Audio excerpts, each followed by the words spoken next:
آج کا عنوان اپنے ہی شہر میں اجنبی۔ بعد کے زمانے میں سیدہ عائشہ رضی اللہ تعالی عنہا نے رسول اللہ صلی اللہ علیہ وآلہ وسلم سے پوچھا، اللہ کے رسول، کیا آپ نے غزوہ احد کے دن سے زیادہ مشکل وقت بھی دیکھا ہے؟ رسول اللہ نے جواب دیا، ہاں، جب میری قوم نے گھاٹی والے دن مجھ پر ظلم و ستم کیا، وہ دن سب سے مشکل تھا۔ یاد رہے، یہاں گھاٹی والے دن سے مراد سفر طائف سے واپسی والا دن ہے۔ قدرت کے رنگ بھی عجیب ہیں۔ ایک طرف طائف کے رہنے والے رسول اللہ سے بد سلوکی کر رہے ہیں، تو دوسری طرف اللہ کی ایک اور مخلوق وادی نصیبین کے جنات کا گروہ ادھر سے گزر رہا ہے، جن کا لفظی معنی ہے غائب، چھپا ہوا۔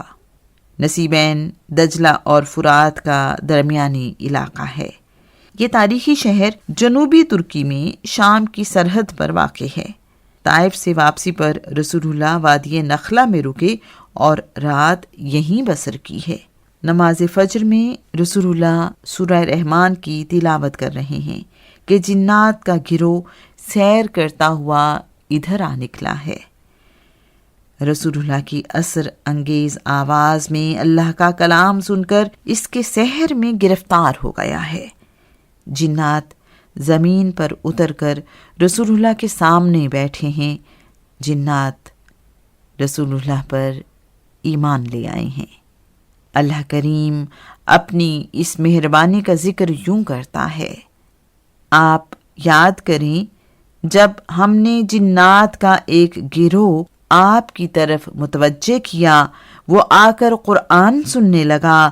جب آپ کے پاس پہنچے تو وہ جن آپس میں کہنے لگے، خاموش رہو اور غور سے سنو۔ پھر وہ آپ پر ایمان لے آئے۔ جب ایمان لے آئے تو وہ اپنی قوم کی طرف مبلغ بن کر لوٹے۔ بعد میں وادی نخلا میں مسجد تعمیر ہوئی، جسے مسجد جن کہا جاتا ہے۔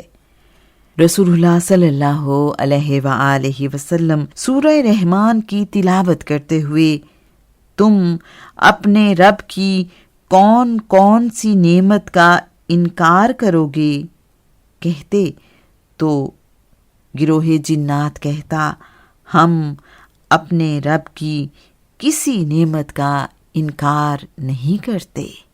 رسول اللہ نے نخلا سے واپس مکہ جانے کا ارادہ کیا تو دل و جان نثار کرنے والا زید بن حارثہ فکر مندی سے پوچھ رہا ہے، اللہ کے رسول، ہم واپس مکہ کیسے جائیں گے؟ ابو لہب تو قبیلے کا سردار بنتے ہی آپ کی ذمہ داری سے ہاتھ اٹھا چکا ہے۔ آپ کا قبیلہ آپ کا حامی نہیں ہے، اب کیا ہوگا؟ رسول اللہ پورے یقین کے ساتھ کہہ رہے ہیں، زید، تم جو دیکھ رہے ہو، اللہ کریم ان حالات میں بہتری کرے گا۔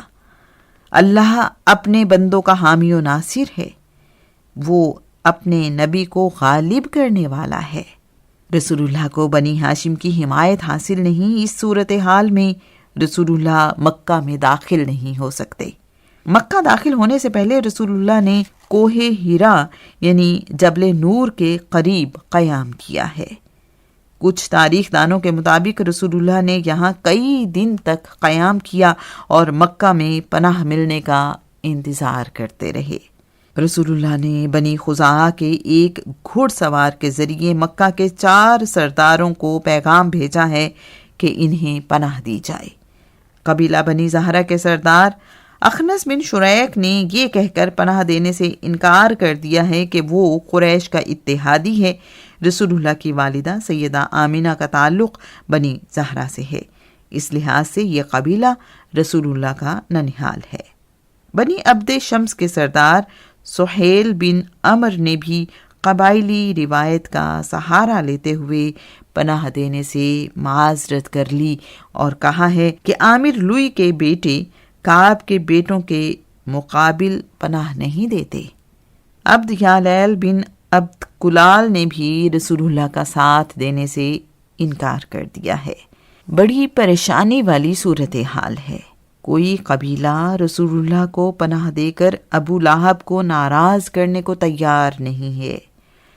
قریش رسول اللہ کے قتل کی دھمکی دے چکے اور اس کی کوشش بھی کر چکے ہیں، اس لیے پناہ کے بغیر مکہ جانا اپنی موت کو دعوت دینے والی بات ہے۔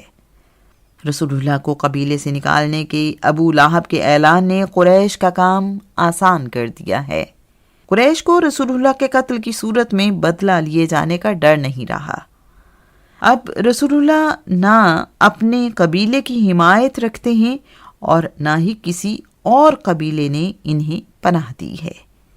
عبد مناف کی شاخ بنی نوفل کے سردار مطعم بن عدی نے رسول اللہ کو پناہ دینے کی حامی بھری اور قبائلی پناہ دے کر اپنی ذمہ داری میں لے لیا ہے۔ مطعم بن عدی ان چند لوگوں میں بھی شامل تھا جنہوں نے شیب ابی طالب کی مصیبتوں کو ختم کرنے میں کردار ادا کیا۔ مطعم بن عدی نے اپنے بیٹوں اور بھتیجوں سے کہا ہے کہ ہتھیار سجا کر اس کے ساتھ چلیں۔ مطعم اپنے بیٹوں، بھتیجوں اور رسول اللہ کو ساتھ لے کر بیت اللہ جا رہا ہے۔ قریش ان سب کو رسول اللہ کے ساتھ دیکھ کر سمجھ چکے ہیں کہ مطعم کیا اعلان کرنے والا ہے۔ مطعم بیت اللہ میں داخل ہو کر کہہ رہا ہے، میں نے ابن عبداللہ کو پناہ دی ہے۔ قریش جان لیں کہ محمد کو تکلیف دینے کا مطلب بنی نوفل کو تکلیف دینا ہے۔ ابو جہل نے مطعم کو پناہ دینے کا اعلان کرتے سن کر پوچھا ہے، آل مناف، کیا محمد تمہارا نبی ہے؟ قریب کھڑا بنی امیہ کا سردار عتبہ بن ربیعہ کہہ رہا ہے، اگر ہم میں کوئی نبی ہو جائے یا کسی کو بادشاہت مل جائے تو اس میں جلنے والی کیا بات ہے ابو الحکم؟ رسول اللہ ان کی باتیں سنتے ہوئے عتبہ سے کہہ رہے ہیں، عجیب بات ہے عتبہ، تمہیں خدا اور اس کے رسول کے لیے تو غیرت نہ آئی، لیکن اپنے قبیلے کے لیے فوراً غیرت آ گئی ہے۔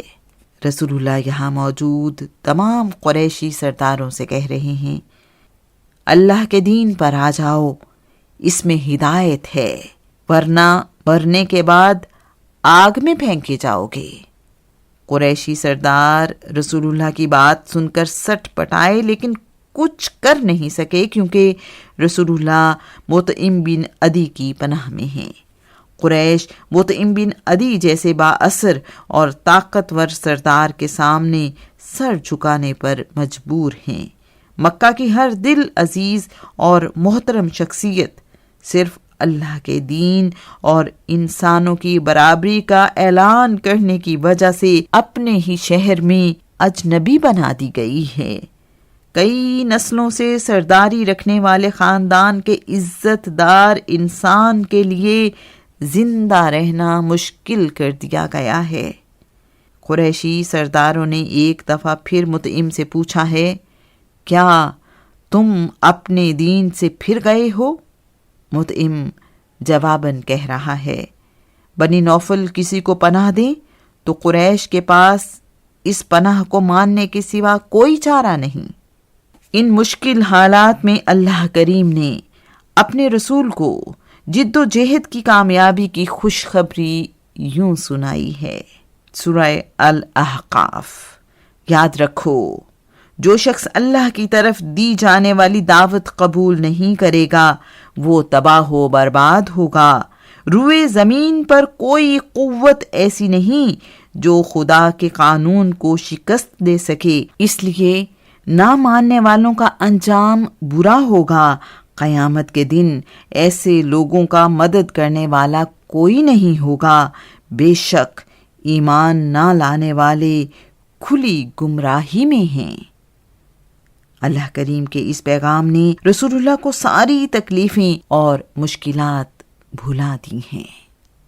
سیرت النبی صلی اللہ علیہ وآلہ وسلم پر اعجاز احمد کی لکھی ہوئی کتاب محمد رسول اللہ کا اگلا موضوع، پاک ہے وہ ذات جس نے سیر کرائی اپنے بندے کو۔